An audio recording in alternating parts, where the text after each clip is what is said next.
Hello friends, आज हम आपको क्लास 11-12 में पढ़ाई जाने वाली हिंदी की पाठ्य पुस्तक काव्य मंजरी से पाठ 1 कबीर दास की साखी पढ़ाने जा रहे हैं। इस वीडियो लेसन में हम आपको हर एक साखी का डिटेल्ड एक्सप्लेनेशन देंगे। नंबर 1, पीछे लागा जाई था लोक वेद के साथी, आगे थे सतगुरु मिल्या दीपक दिया हाथी। लोक वेद के साथी का अर्थ होता है लोक वेद की परंपरा में बंधा, और दीपक दिया का अर्थ होता है ज्ञान रूपी दीपक। प्रस्तुत दोहे में कबीर दास जी ने गुरु की महत्ता का वर्णन किया है।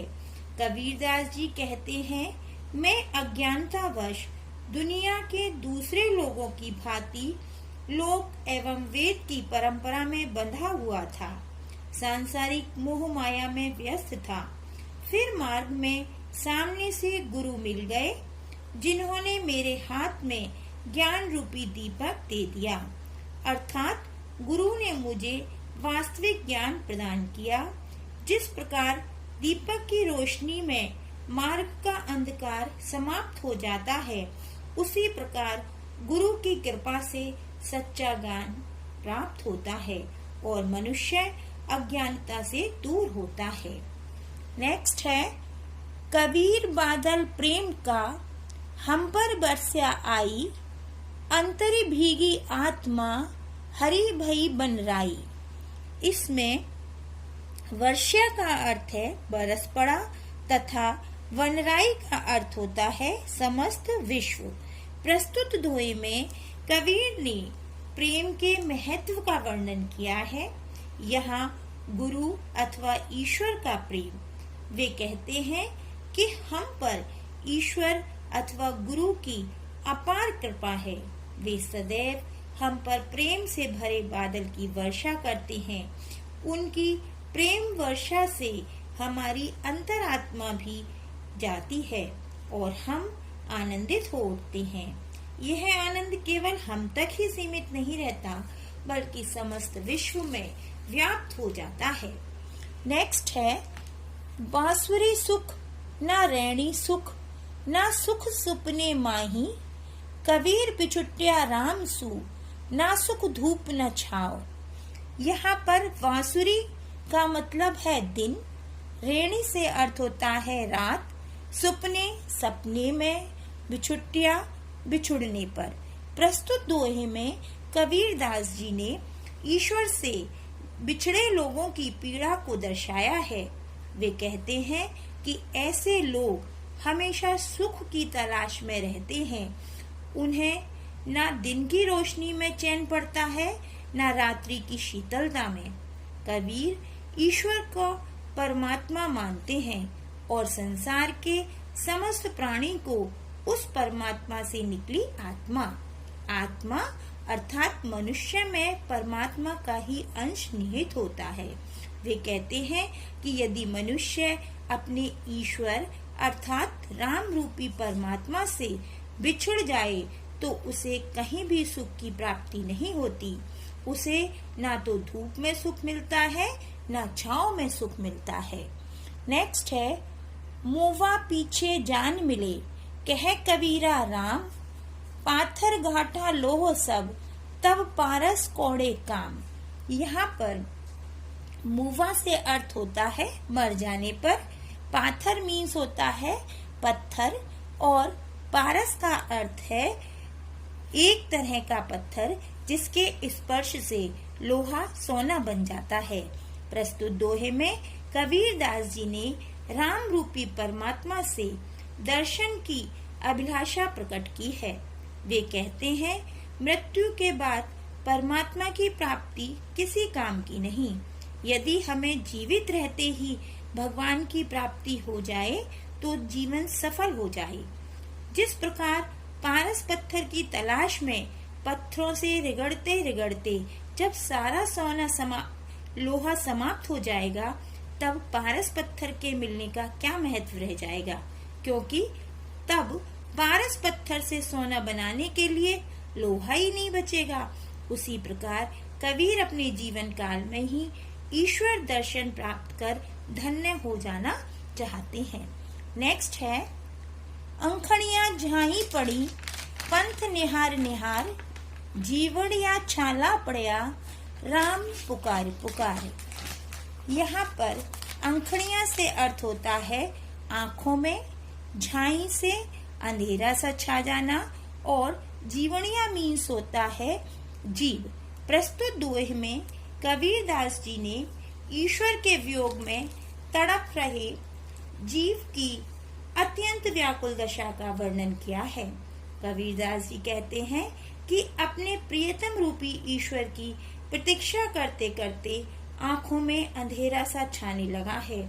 अपने भगवान को बार बार पुकारने के कारण जीव में छाले पड़ गए हैं, परंतु अभी तक राम रूपी परमात्मा से मिलन का संयोग नहीं है। इस प्रकार इस दोहे में राम को पुकारते पुकारते कबीर अपनी दशा का वर्णन कर रहे हैं। नेक्स्ट है, जो रोऊं तो बल घटे, हंसो तो राम रिसाई, मन ही माही विसुरना, ज्यों गुण काठई खाई। रिसाई से अर्थ होता है रुष्ट हो जाना, और विसुरना का अर्थ होता है दुख, चिंता। प्रस्तुत दोहे में कबीरदास जी कहते हैं उनकी आत्मा की दशा ऐसी हो गई है कि वे ना तो रो सकते हैं क्योंकि इससे उनका बल मीन्स शक्ति कम हो जाएगी, और ना ही हंस सकते हैं क्योंकि इससे प्रभु नाराज होंगे। इस प्रकार वे अपने परमात्मा रूपी प्रेमी को याद करके घुटते रहते हैं।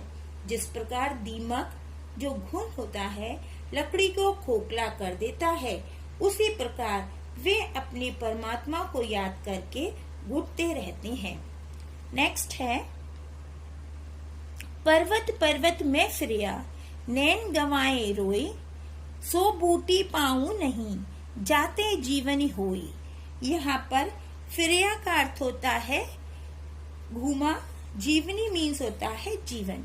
प्रस्तुत दोहे में कबीरदास जी कहते हैं ईश्वर के वियोग में मैं पर्वत पर्वत घूमा और उन्हें याद कर करके बहुत रोया, अपने नेत्र भी खो दिए, पर वह जड़ी बूटी अर्थात परमात्मा रूपी संजीवनी बूटी कहीं नहीं मिल रही जिससे जीवन की प्राप्ति होती है, अर्थात ईश्वर रूपी औषधि नहीं मिली जिससे जीवन में संतोष की प्राप्ति होती है।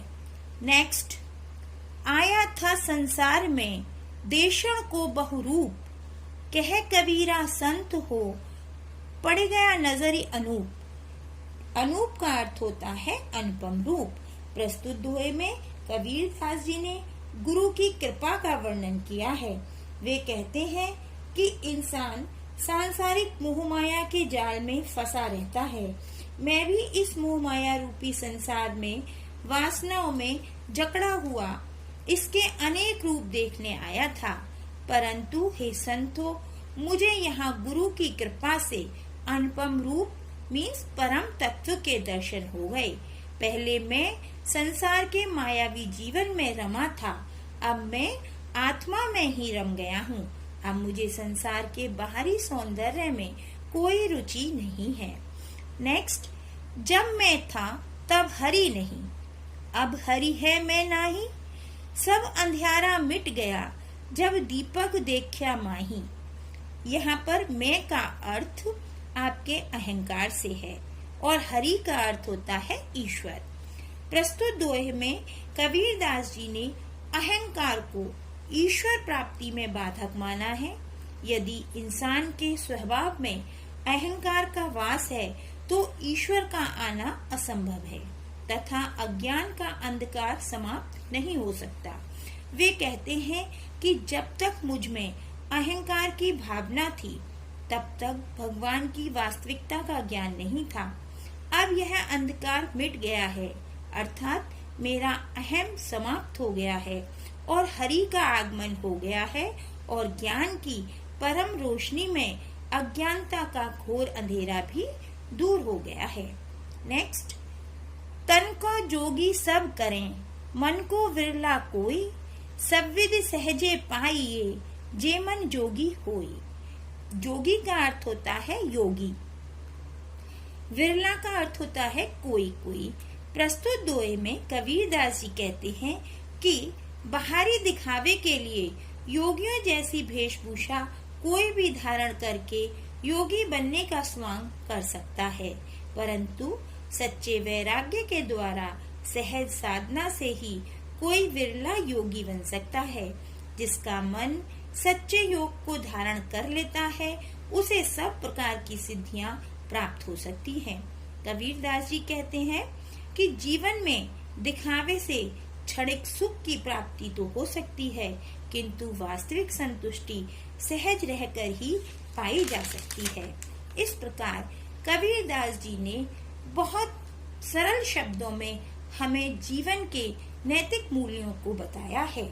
अगर आपको हमारा वीडियो पसंद आए तो हमें लाइक करें एवं कमेंट बॉक्स में अपने कमेंट्स लिखिए और सब्सक्राइब कीजिए व अपने फ्रेंड्स के साथ शेयर भी कीजिएगा। धन्यवाद।